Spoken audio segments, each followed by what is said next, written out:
வணக்கம், நலம் தானா வியூவர்ஸ். இன்னைக்கு கோவக்காயும் நிலக்கல்லையும் போட்டு வறுவல் செய்ய போகிறோம்.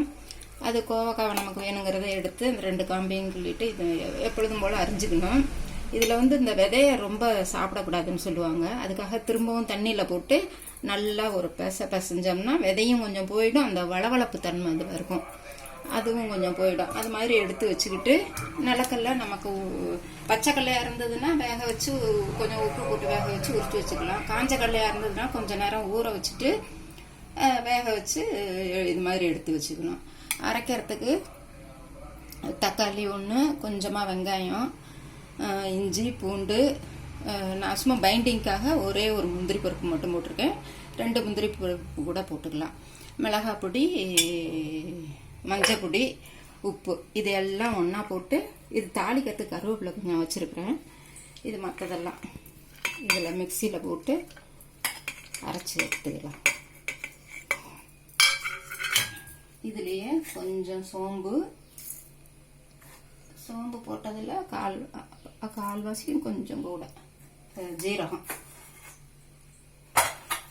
இதுலேயே மிளகாய் பொடியும் போட்டுக்கலாம். காரம் ஜாஸ்தி வேணுங்கிறவங்க ரொம்ப போட்டுக்கோங்க, கொஞ்சமாக வேணுங்கிறவங்க கொஞ்சமாக போட்டுக்கலாம். மஞ்சத்தூள், உப்பு, அதுக்கு வேணுங்கிற இந்த காய்க்கு வேணுங்கிற உப்பு. கடலைக்கு போட்டிருக்குறோம், அந்த காய் ரொம்ப இழுக்காது, காய்க்கு வேணுங்கிறது அப்புறம் பார்த்துக்கிட்டு கூட போட்டுக்கலாம். இதெல்லாம் போட்டு மிக்சியில் அரைச்சிக்கிட்டு வந்துடுறேன். இதை அரைச்சாச்சு, மிக்சியில் அரைச்சாச்சு. இப்போ அடுப்பை பற்ற வச்சு நம்ம இது எவ்வளவு வேக வச்சாலும் இந்த கோவக்காய் மட்டும் கொஞ்சம் அந்த ஒரு கெட்டித்தன்மை மாதிரி இருக்கும் இருந்தால் கூட. நான் அதனால குக்கரில் ஒரு சவுண்டு வச்சு எடுத்துக்கிட்டு அதுக்கப்புறமேலு வேணும்னா நம்ம இன்னும் கொஞ்சம் கூட எண்ணெயை ஊற்றி நல்லா ஃப்ரை பண்ணுறாப்புல செஞ்சுக்கலாம். அப்படியே அந்த மசாலோட அந்த மாதிரி இருந்தாலும் நம்ம வச்சுக்கலாம் நம்ம இஷ்டத்துக்கு. இதில் எண்ணெய் இது குக்கரில் வச்சு எண்ணெய் 1 ஸ்பூன் ஊற்றிருக்கேன். எண்ணெய் காஞ்சிருக்கும். இதில் கொஞ்சமாக கடுகு, சும்மா ஒரு 4 உளுந்தம்பருப்பு,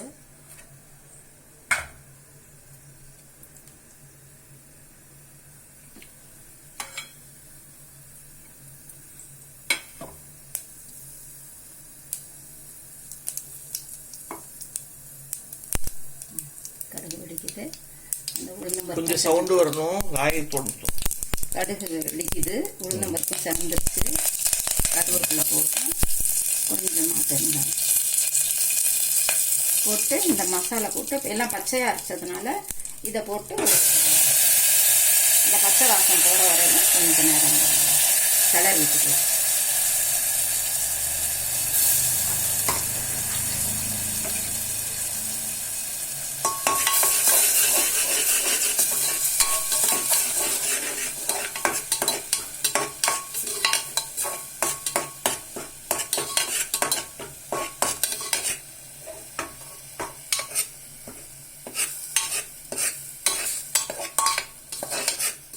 காய் ரசம் சாதத்துக்கு, சாம்பார் சாதத்துக்குலாம் கூட தொட்டு சாப்பிட நல்லா இருக்கும்.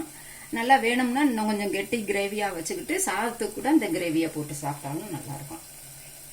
இந்த பச்சை வாசம் போகிற வரையிலும் ஒரு 2 நிமிஷம் வதக்கிட்டு எல்லாம் போட்டாச்சு அதில். அதுக்கப்புறம் இந்த காயையும் கழுவிட்டு அந்த விதையை கொஞ்சம் எடுத்துருங்க, ரொம்ப சாப்பிடக்கூடாதுன்னு என்ன சொல்லுவாங்க. எடுத்துட்டு இதை போட்டு இது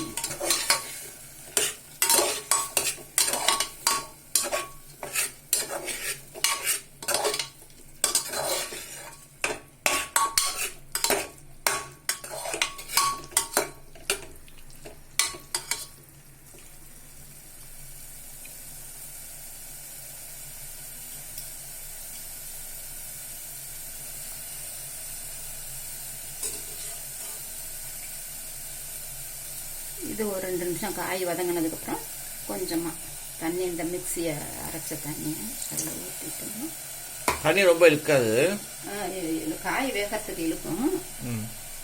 ஓரளவுக்கு நம்ம கெட்டி மாதிரி தான் செய்கிறோம், அதனால கொஞ்சமாக இந்த அளவுக்கு போதும். இந்த அளவுக்கு இருந்தால் போதும். சிம்மில் வச்சு உப்பு வேணுமா பார்த்துக்கோங்க, டேஸ்ட்டு. இதை கடைசியிலையும் போட்டுக்கலாம். நல்லா ஈரக்கல்லையாக இருந்து பச்சை கடலையாக இருந்து வேக வச்சோம்னா நல்லா இப்போவே சாஃப்டாக இருக்குது. அப்புறம் வெந்ததுக்கு அப்புறமா எடுத்து போட்டுக்கலாம். இப்போவே இதுலேயும் போடுறாருந்தாலும் போட்டு வேக வச்சுக்கலாம். அவங்க தெரியும். தண்ணி இன்னும் கொஞ்சம் ஊற்றிக்கிறேன், அதுக்குள்ளே எடுத்துருச்சு.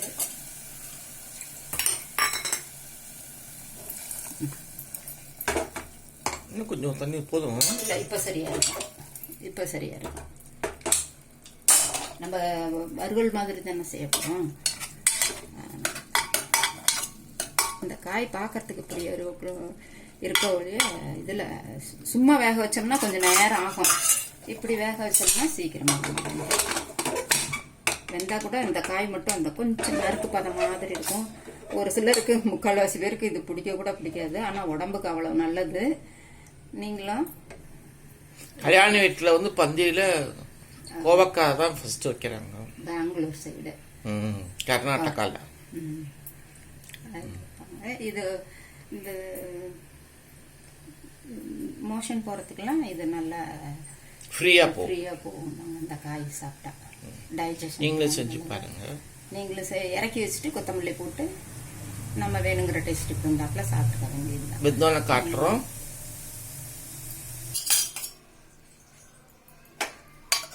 சொல்லு. வெந்துருச்சுங்க. இந்த இப்படி மசாலோட இருக்கு, நல்லாவே வெந்துருச்சு. இது நமக்கு ட்ரையாக வேணும்னா இந்த எண்ணெய் சட்டியில் திரும்பவும் போட்டு அப்படியே ஃப்ரை பண்ணாப்புல செஞ்சுக்கலாம். இப்படியே மசாலோட இப்படியே தொட்டுக்கிறதாலும் தொட்டுக்கலாம். இறுகிடும் வரல. இது இன்னும் கொஞ்சம் கெட்டிமாகிடும் வேற. மிளகாய் பொடியெல்லாம் நம்ம இஷ்டத்துக்கு இன்னும் கொஞ்சம் போட்டுக்கிட்டிங்கன்னா காரமாக வேணுங்கிறவங்களுக்கு நல்ல கலராக இருக்கும். இவ்வளோதான். இதில் கொத்தமல்லி தூவி இறக்க வேண்டியதான். உங்களுக்கும் பிடிச்சிருக்குன்னு நினைக்கிறேன். இது மாதிரி டிஃப்ரெண்ட்டாக செஞ்சு பார்த்துட்டு நீங்கள் ஃபீட்பேக் சொல்லுங்கள். நலம் தானா சேனலுக்கு சப்ஸ்கிரைப் பண்ணுங்கள். வேறு ஒரு வீடியோவில் பார்க்கலாம். தேங்க்யூ. லைட் போட்டுமா?